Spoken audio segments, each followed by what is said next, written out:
Hey, my name is Austin Purser. I'm here at Marshall University. The topic I will be doing today is what actions and behaviors justify police officers' use of force. I've kind of hit on this the whole class, and we're now ending to the semester and winding down, and all I have is my conclusion to this subject. So I'll just give you the main points about what my paper and my policy is about. And everything else, and that'll be it. So first is the introduction and what it's about, and it kind of hits on all the main bullet points of my whole paper. It says in criminal justice, force can be defined as the exertion of power to compel or restrain the behavior of others. That's by Kanye and Mackey on page 29. This would be, or when used while in context of police officers, acts that threaten or inflict physical harm on suspects. Law enforcement officers are legally justified to utilize any force in situations for their safety, as well as being the suspect into custody and protect the citizens in police training. The use of force does not have a set method to what works best to demonstrate premier training techniques. Even though some agencies have created or adopted very useful procedures. I can firsthand tell you about that as an officer. We implement so many training situations and things that come into real life as other people and other officers kind of come into that training, but nothing can really prepare you for real life situations. As in North Carolina, the general statute has exceeded that what a reasonable person suspects to use deadly force or force in general. There obviously is a lot more laws that come into that play about using deadly force and just force in general, but it all comes down to what a reasonable person subjects that they should feel like that should be used. And obviously, when I later hit on in my paper the use of force continuum and how everything kind of escalates from there. You obviously start at a low level in some situations, in some cases that you started a little bit higher depending on the subject you're dealing with. So in the introduction, it kind of states that I also have basically some statistics on where officers from different departments have been in use of deadly force situations, and what kind of increased the statistic and what kind of decreased it, depending on training or prior knowledge or their ranks or just years in service in general. It says that after 2 shootings that occurred in the city by Black suspects, the use of force of officer substantially increased by 16%, which is a really high percentage increasement, just because of 2 occasions that homicide has occurred. That is dealing with officers changing their day-to-day basis or their day-to-day occurrence, depending on the either the victim or the suspects,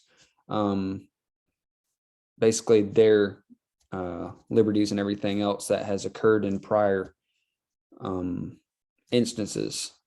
That is, as an officer, you don't want to do that. You want to stay kind of melatonin and everything. While it says, while in some occurrences by white and Hispanics, the use of force statistic remain unchanged. That's kind of what I wanted to hit on, is the actions and behaviors justifying use of force. Does it really matter about the race aspect? And does race really change the stat of everything in an officer and how they respond or react in a certain situation? And statistically, and in that case, yes, it did. So that's what we're going to be hitting on a little bit, is just the fact of the race and everything else that kind of comes along with the use of force. The next slide is the use of force, and the use of force continuum, as I hit on earlier, is how officers use this in every situation they encounter when dealing with a subject. There's a low to high level. The use of force occurs relatively early in most interactions, through gender, race, behavioral factors, partially explain when and how much force is used. Basically, if your subject is combative early on, then you're going to have to raise that continuum really quick and start using force a little bit earlier than maybe other.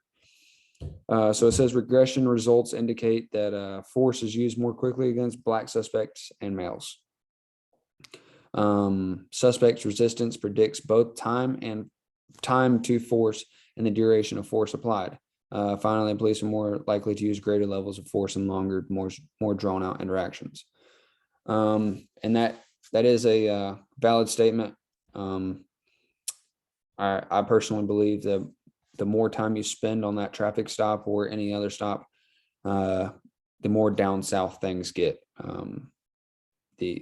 The whole thing of hurrying up and having that state trooper mindset of hurrying up and getting everything in and out is a very safe mindset. The more time you sit along and the more prolonging you have of just sitting there, people already call you, or you're there at a low light, a low sentence of life.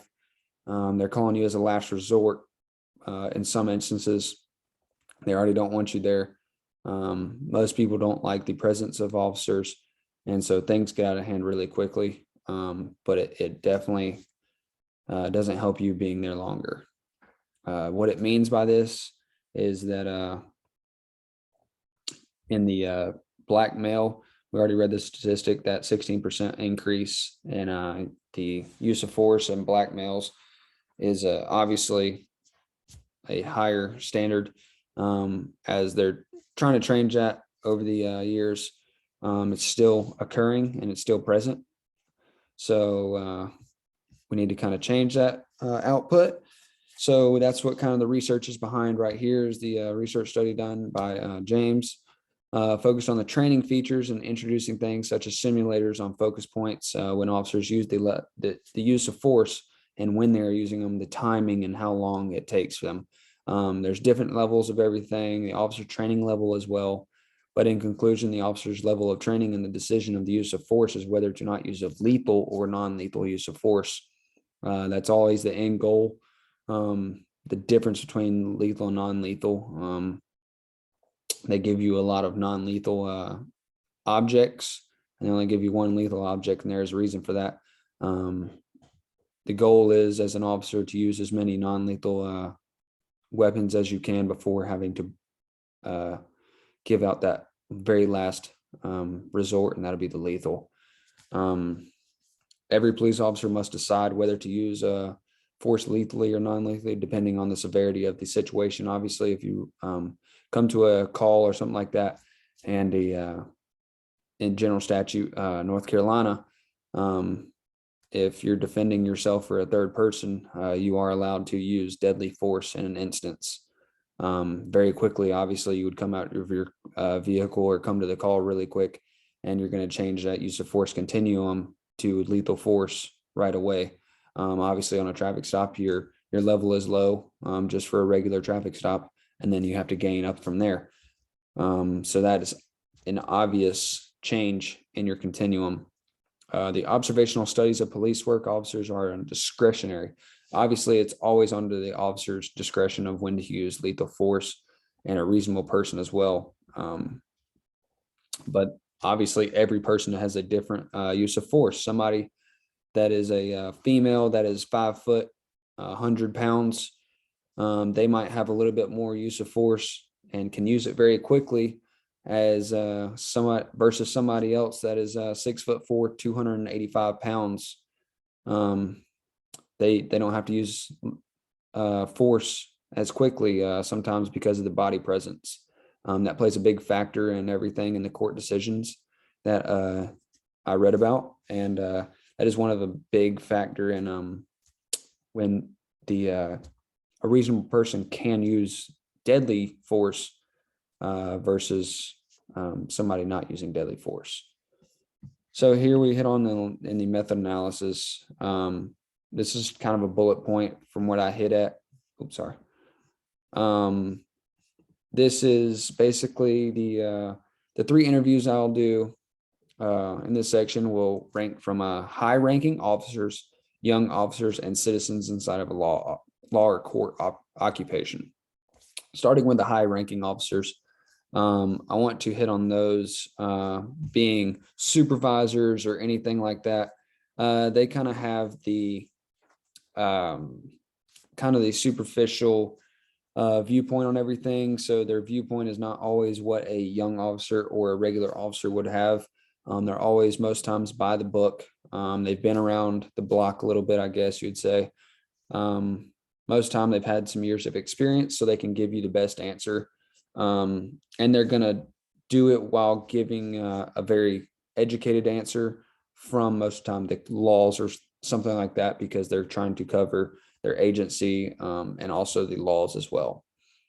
So I think getting their answers in a very strategic viewpoint will be very crucial to this study.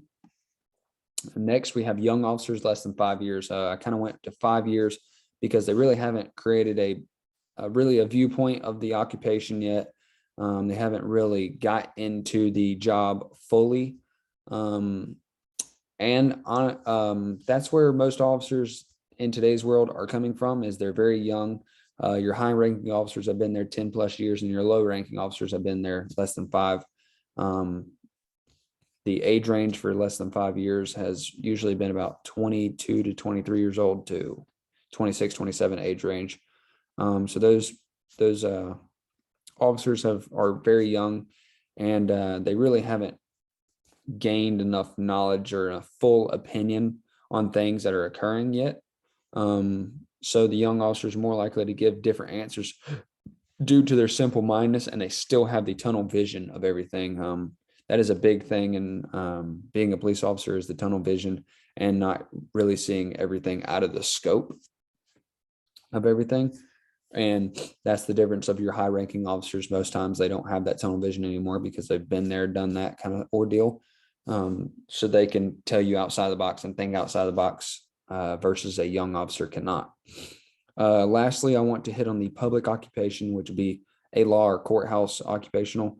The reason for this is because they do have the knowledge of the law, or they are around A, officers, B, suspects, and C, victims. So they kind of have the idea of everything.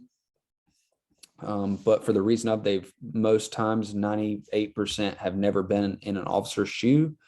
So it's kind of different, getting a different viewpoint of it, but they do understand both sides, is kind of where I'm getting at in this study. And so it would be beneficial to the study if you would have somebody that's never been in that situation but understands and can give you an educational viewpoint on it. So to the next one we will hit on is the conclusion. This is the justification that officers may not always be in the situation base. It can be examined that the justification can be made to the officer's agencies and not just the officer.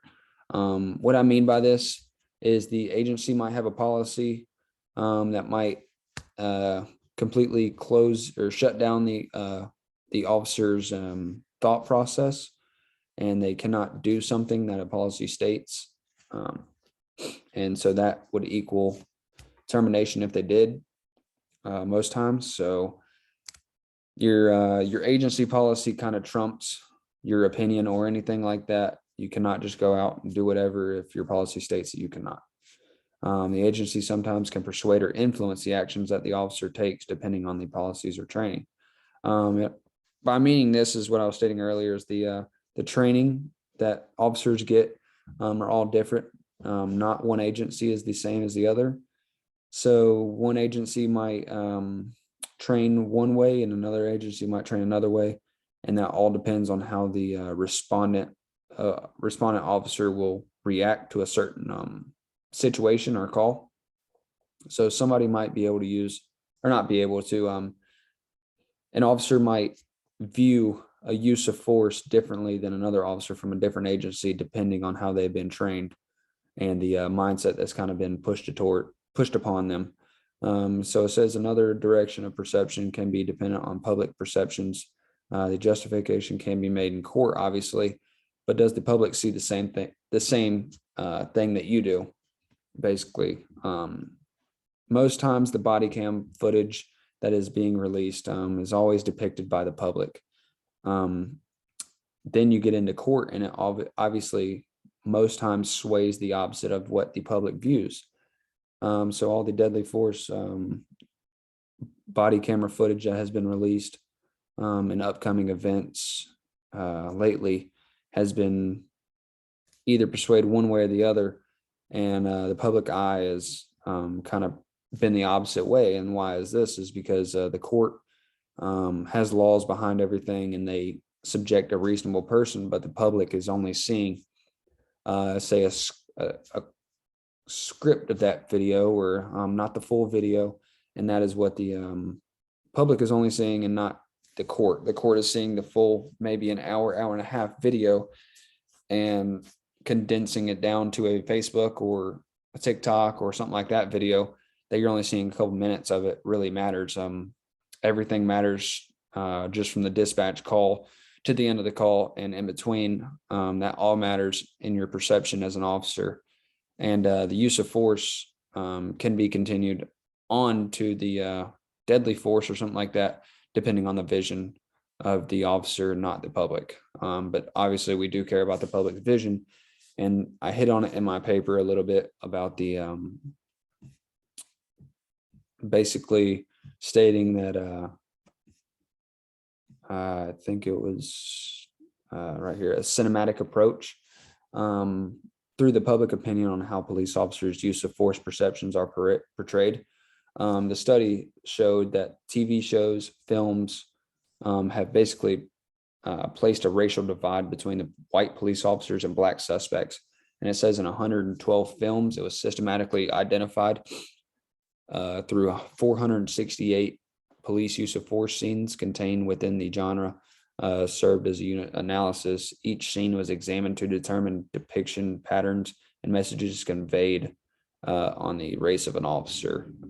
So basically a white officer and the suspect being black. So they're already portraying that in people's minds, that that's what happens every day, things like that. So it kind of sets forth of your public opinion already from a very young age to whatever age that is watching the cinema. So that's what I kind of hit on in my paper as well. It is a very important approach of what the public is being displayed on, as well as that what they watch. Lastly, I have during the study, the reliability and validity of things. It's one of the hardest things that's going to be tested in here. The citizen population, being that the court and everything, their position is going to be very hard to test because they don't have a kind of that direct occupation as the other two, the high-ranking officer and the young officer do.